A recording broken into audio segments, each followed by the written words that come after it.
Olá, olha eu aqui de novo, né? Mais uma videoaula prendendo a atenção de vocês.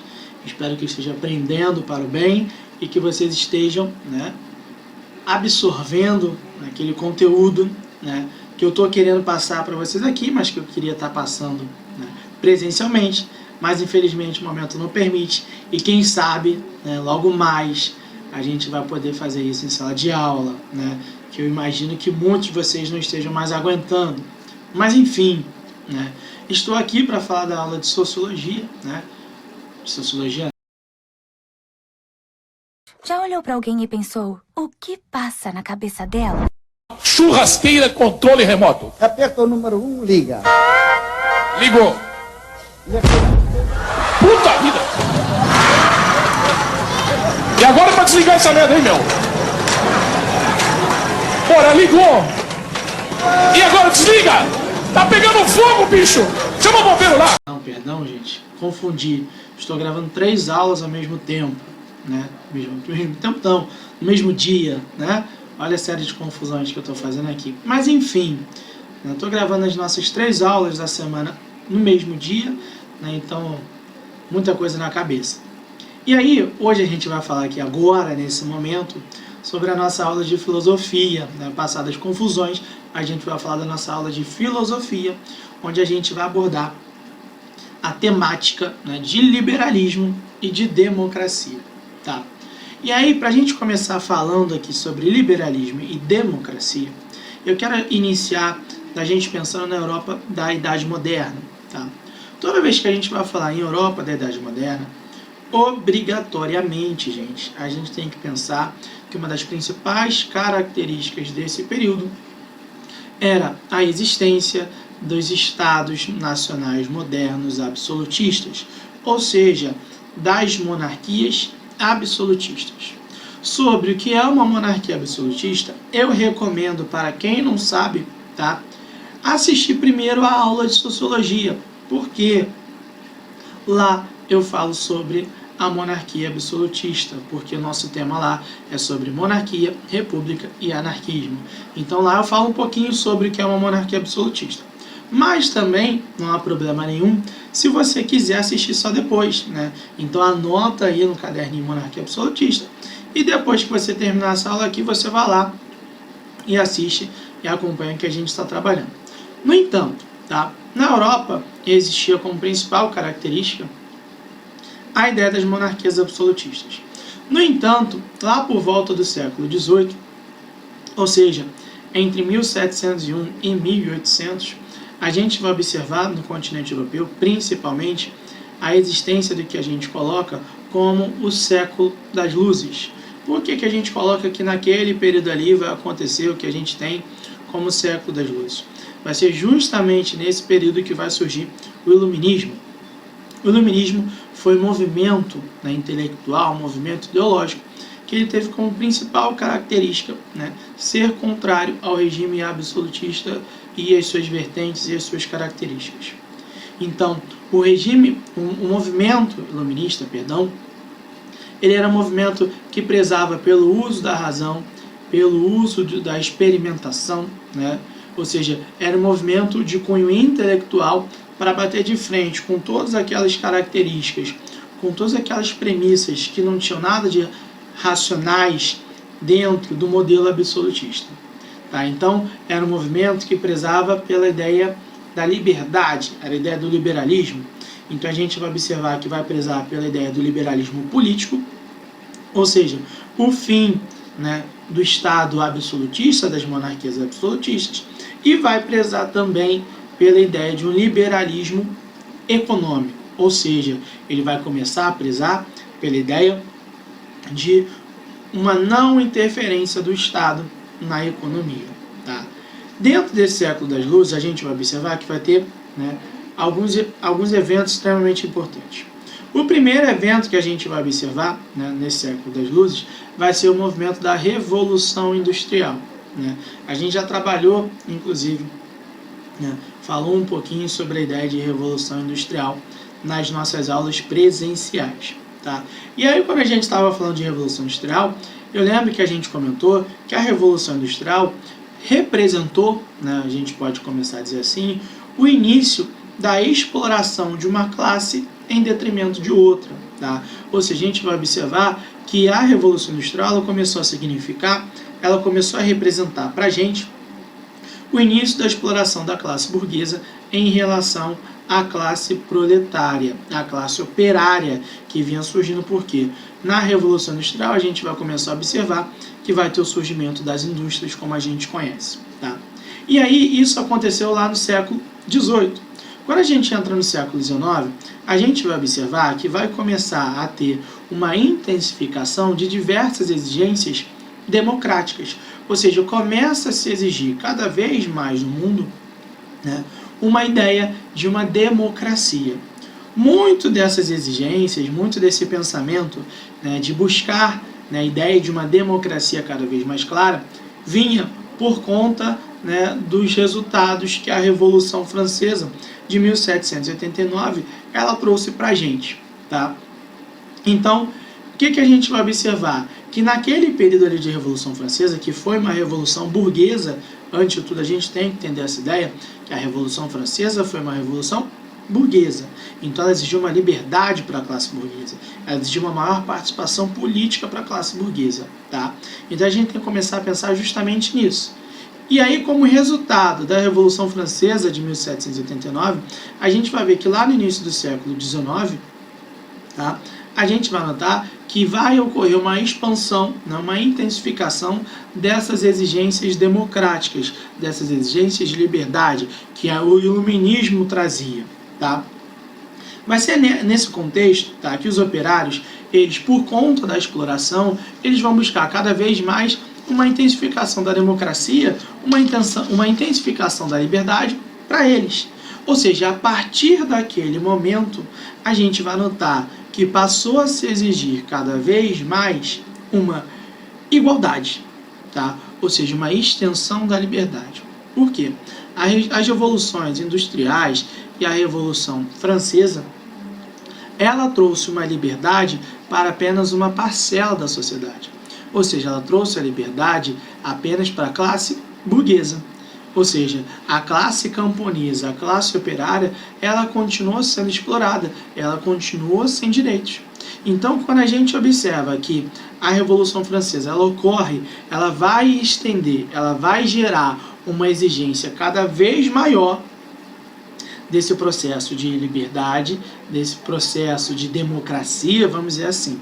E aí, essa liberdade que vai se buscar agora, ela está pregando nada mais, nada menos que uma ideia de igualdade.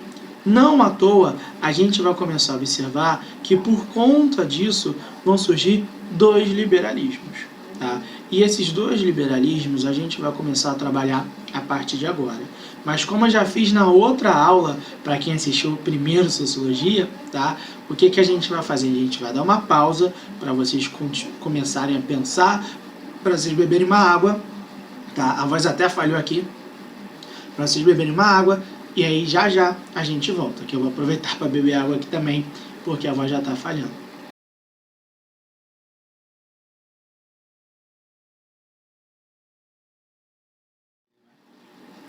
Pronto, voz recuperada, bebi minha água, espero que vocês também tenham se hidratado aí na casa de vocês, né?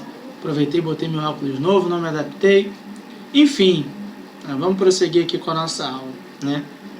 E aí, como eu estava falando para vocês, dentro dessa ideia de extensão da liberdade, ou seja, exigência de igualdade, vai surgir algumas vertentes do liberalismo, como eu estava apontando, tá?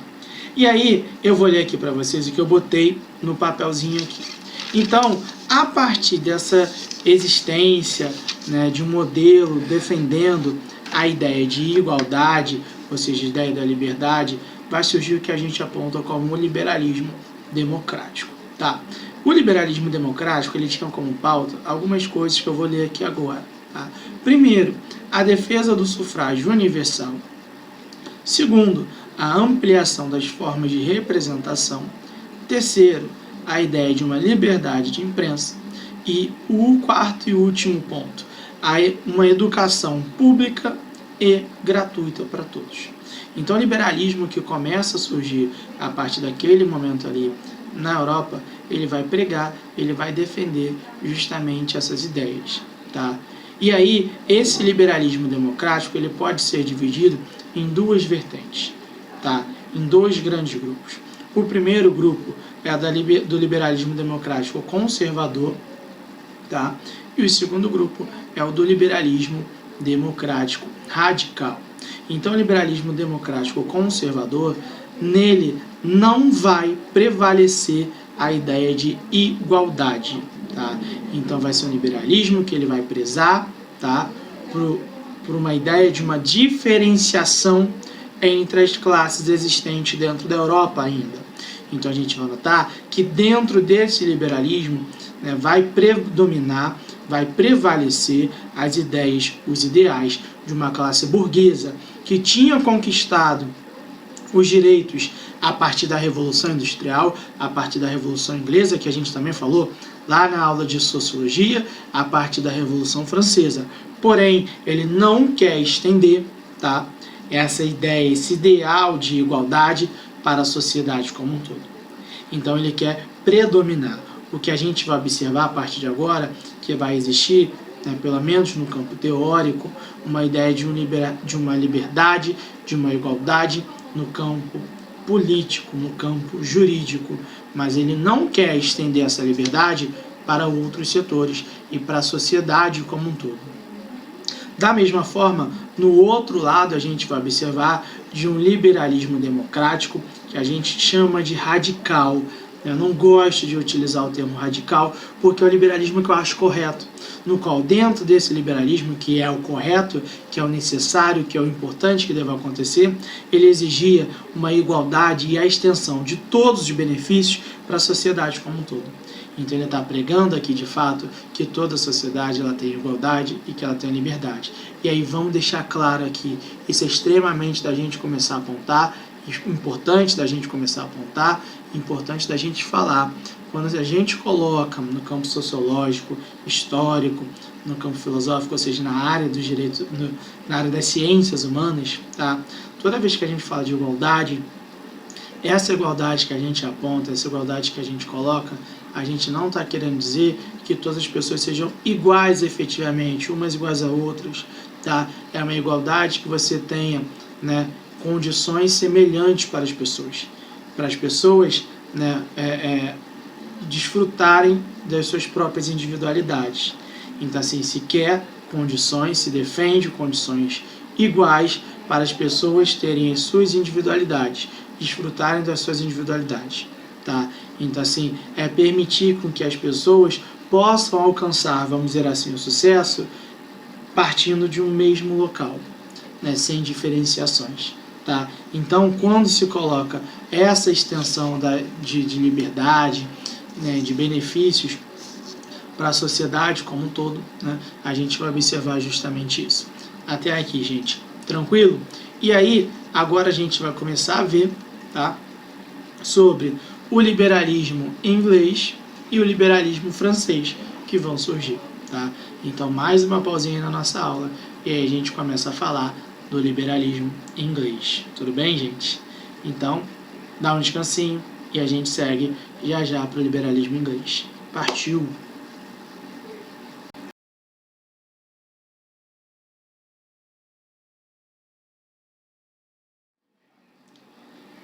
E aí, gente, o primeiro liberalismo que a gente vai abordar aqui, tá? São dois, que existe o liberalismo inglês e o liberalismo francês, é o liberalismo inglês, tá?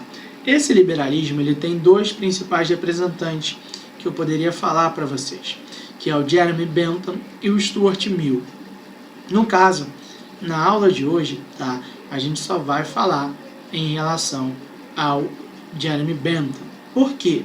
Ele é o que a gente considera como pai, como fundador do princípio, né, da teoria do utilitarismo, tá? Mas e aí, Lucas, o que significa, o que seria, né, o princípio ou a teoria do utilitarismo? Essa teoria criada pelo Bentham, ela vem com a ideia de criar um princípio da utilidade, ou seja, do que é útil das medidas, das ações políticas que sejam úteis. Como assim úteis? Ou seja, ele está defendendo dentro dessa teoria, ele está defendendo dentro desse pensamento de que qualquer medida, qualquer ação que se adote e que seja uma ação que tenha como objetivo promover a felicidade da maior parte da sociedade, essa é uma ação válida, essa é uma ação importante, porque ele, como um liberal, ele está defendendo a ideia, ele vem defender a teoria para a gente de que é extremamente necessário de que você adote medidas para que satisfaça a maior parcela, a maior parte da população, tá? E aí, como que você vai fazer isso? De que maneira você vai adotar, né? E você vai entender que essa medida, que esse princípio é um princípio útil, é um princípio que está provendo a felicidade na maior parte, né, da sociedade. Primeiro, ele dá 3 características básicas para a gente começar a pensar, e que são, se essas medidas adotarem, né, essas características, ela tem o princípio da utilidade, né, válido. A primeira medida que a gente pode pensar é de que ela tem que prover a subsistência da sociedade. A segunda que a gente vai pensar é de prover a abundância da sociedade. E a terceira e última é de que ela tem que sempre favorecer a igualdade e a segurança para a sociedade como um todo. Então, o Bentham, ele vem trabalhando justamente com essa ideia, tá? Agora, quando a gente vai passar lá para a França, o principal teórico do liberalismo francês é nada mais, nada menos que Alexis de Tocqueville, tá? Ele, né, como um acadêmico, como um pensador, durante seu período acadêmico, vamos dizer assim, ele fez uma viagem aos Estados Unidos. E nessa viagem que ele fez aos Estados Unidos, né, ele ficou um tempo lá, ele vivenciou, né, a organização, o modelo político, né, do país da América do Norte. Não à toa, ele escreveu um livro, né, onde teve como base, né, todas as suas análises que fez nos Estados Unidos, e um dos principais livros dele é o Democracia, né, a Democracia no caso, na América. Tá? O que ele vai pensar dentro da teoria dele? Dentro da teoria dele, ele vai tentar fazer uma discussão, ele vai tentar fazer um pensamento, vamos dizer assim, no qual ele tenta buscar conciliar a ideia de liberdade com a ideia de igualdade, que é uma ideia que ainda hoje é um tanto complicado da gente observar, né, nas questões políticas.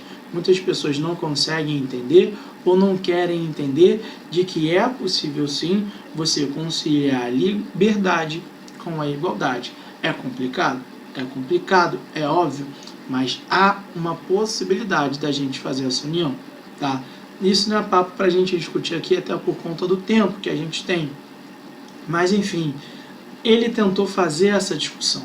E aí, dentro da teoria dele, ele começou a fazer discussões e ele começou a propor ideias, né, na qual você poderia, na qual você conseguiria, tá, chegar a conclusões para você fazer um liberalismo no qual você tentaria unir a liberdade com a igualdade.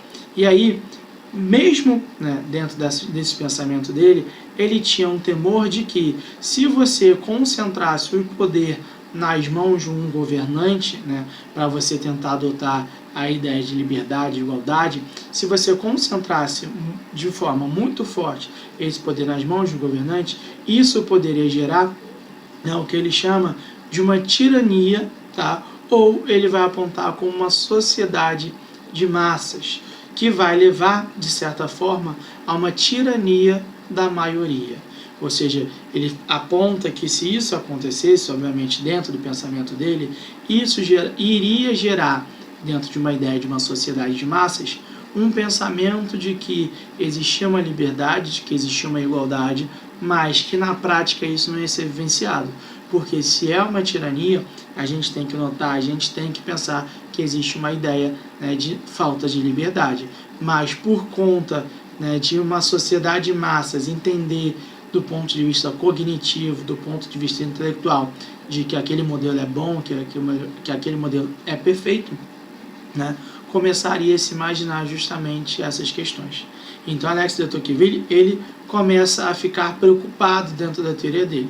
E aí ele aponta, né, um modelo ideal, de certa forma, vamos dizer assim, para começar, para se implementar e buscar isso. E aí eu vou ler algumas características aqui.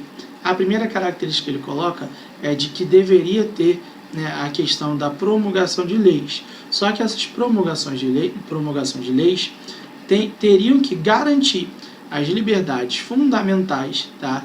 E sempre ter uma vigilância constante pelo exercício da cidadania, tá? Obviamente, esse pensamento do Alex de Tocqueville não é um pensamento que predominava na sociedade. Ele vai ser alvo de muitas críticas, tá? Principalmente porque, né, o liberalismo em si vai ser alvo de muitas críticas. A gente vai ver que o liberalismo ele vai trazer uma série de contradições. E é justamente isso que a gente vai falar agora para finalizar a nossa aula. Tudo bem?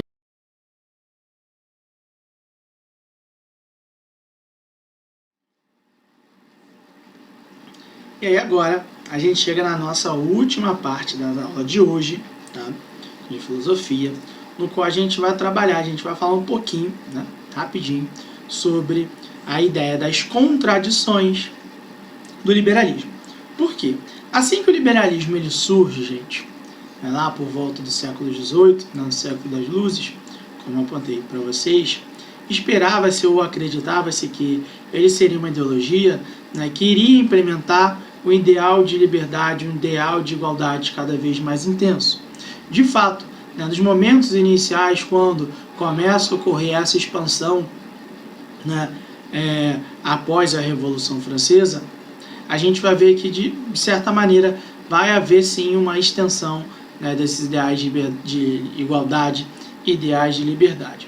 No entanto, ao longo da história, principalmente quando a gente fala da história europeia como um todo, a gente vai ver que o liberalismo ele vai trazer algumas consequências.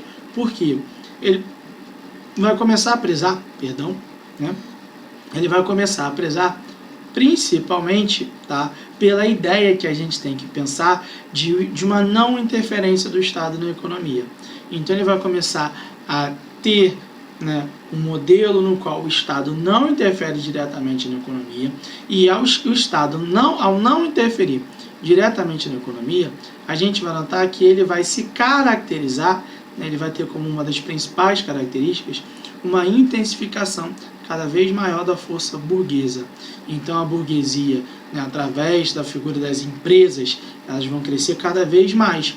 E aí no século XIX, só para a gente ter um exemplo, né, a gente vai notar que o mundo vai passar pela ideia, né, do neocolonialismo ou pela ideia do imperialismo, no qual os países europeus, através de empresas, obviamente, né, elas vão iniciar o processo de colonização do continente africano e do continente asiático, trazendo diversos horrores para a história, né? Quando a gente estuda imperialismo, quando a gente estuda segunda Revolução Industrial, a gente observa isso com uma maior facilidade e a gente observa isso com uma maior clareza, tá? Então a gente começa a observar justamente essas questões relacionando ali.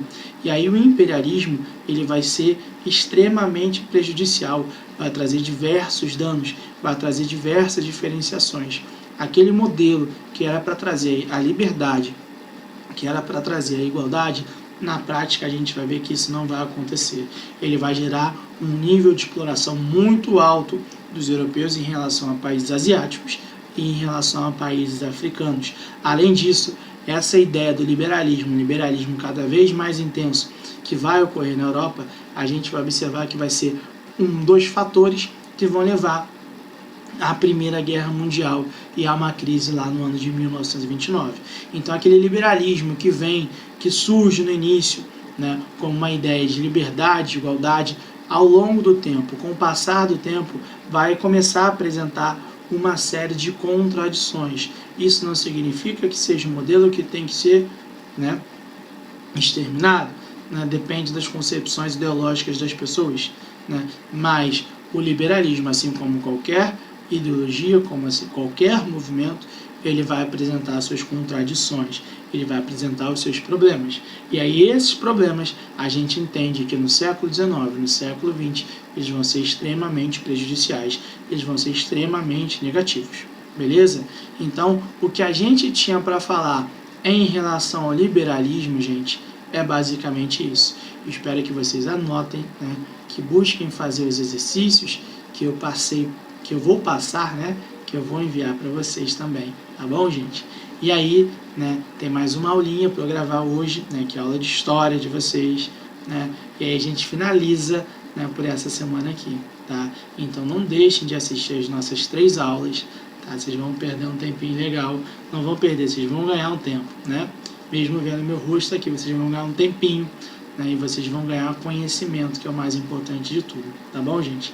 Então, estou encerrando essa aula aqui para já partir para a próxima aula, para a última gravação de hoje, que é a aula de história. Valeu, gente? Tchau, tchau. Até o próximo vídeo. Valeu. Gente.